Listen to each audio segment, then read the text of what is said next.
Hello everyone, welcome to JM's kitchen. ఈరోజు మన ఛానల్లో సింపుల్గా అయిపోయి చికెన్ స్టార్టర్ రెసిపీని పోస్ట్ చేస్తున్నానండి. పిల్లల నుంచి పెద్దవాళ్ళ వరకు అందరికీ నచ్చేస్తుంది. ఏం లేదు, ఒక 150 గ్రామ్స్ ఆఫ్ చికెన్ని, బోన్లెస్ చికెన్ తీసుకుంటున్నాను. ఇలా మీడియం సైజ్ ముక్కలుగా కట్ చేసుకొని మంచిగా కడిగి పక్కన పెట్టేసుకోవాలి చికెన్ మొత్తంని. ఇప్పుడు ఈ చికెన్లోకి ఒక స్పూన్ కారం వేసుకుంటున్నాను. మీకు కొంచెం స్పైస్ ఎక్కువ కావాలంటే వేసుకోవచ్చు.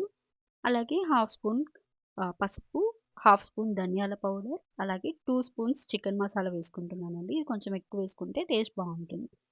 అలాగే మీ టేస్ట్‌కి తగ్గట్టుగా సాల్ట్ కూడా వేసుకొని, జీరా, పెప్పర్ పౌడర్ కలిపి వేసుకుంటున్నాను నేను. మీరు సెపరేట్‌గా అయినా హాఫ్ హాఫ్ స్పూన్ వేసేసుకొని, ఒకసారి డ్రై ఇంగ్రీడియెంట్స్ అన్నీ మంచిగా కలిపేసుకోవాలి. ఇప్పుడు ఇందులోకి హాఫ్ స్పూన్ అల్లం వెల్లుల్లి పేస్ట్ కూడా వేసి, ఒకసారి కలుపుకున్న తర్వాత, ఒక లెమన్ జ్యూస్‌ని ఇక్కడ పిండేసుకోవాలి ఇందులోకి. 1 లెమన్ సరిపోతుంది. అలాగే 2 స్పూన్స్ పెరుగు కూడా సరిపోతుందండి. 2 స్పూన్స్ పెరుగు వేసి మంచిగా కలిపేసుకోవాలి. కలిపి మ్యారినేట్ చేసి పక్కన పెట్టేసుకుంటే సరిపోతుంది. ఇమ్మీడియేట్‌గా అయినా చేసుకోవచ్చు. ఇప్పుడు ఆలూస్‌ని నేను పెద్ద పెద్ద ఆలూస్ తీసుకున్నానండి. మీరు చిన్న ఆలూస్ తీసుకుంటే చికెన్ ముక్కలు దానికి పట్టేలాగా కట్ చేసుకోండి. ఇలా ఒక ఆలూని ఇలా కట్ చేసి పెట్టుకున్నాను. ఇప్పుడు ఒక బౌల్‌లోకి ఒక 2 స్పూన్స్ కార్న్ ఫ్లోర్ వేసుకుంటున్నాను. 2 స్పూన్స్ సరిపోతుంది.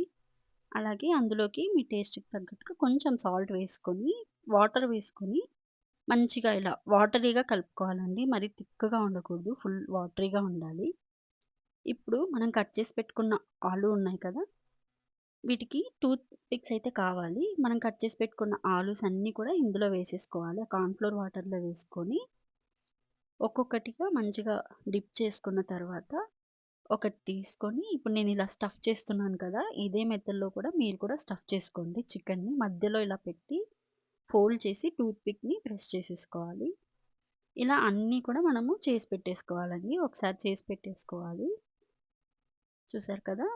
ఇలా చేసి పెట్టేసుకొని డీప్ ఫ్రైకి ఆయిల్ పెట్టేసుకొని, ఆయిల్ మరిగిన తర్వాత ఇవి ఒక్కొక్కటిగా ఇందులో వేసేసుకోవడమే.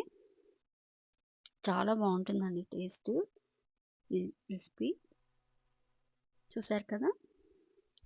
ఇలా 2 వైపులా మంచిగా కాల్చుకోవాలి. క్రిస్పీ అయ్యేంత వరకు కాల్చుకోవాలండి. లో ఫ్లేమ్‌లోనే కాల్చుకోండి చికెన్‌ని. చూసారు కదా! అన్నీ కూడా మంచిగా కాలిపోయాయి. లోపల ఆలు కూడా మంచిగా క్రిస్ప్ అయింది. అంతే, మన సింపుల్ రెసిపీ అండి. చిన్న పిల్లల నుంచి పెద్దవాళ్ళ వరకు చాలా ఇష్టంగా తింటారు. సాస్‌తో తింటే చాలా బావుంటుంది. మా వీడియో గనుక మీకు నచ్చినట్టయితే please do follow to our page James kitchen. నచ్చితే సబ్స్క్రైబ్ చేసుకోండి. Thank you for watching our video.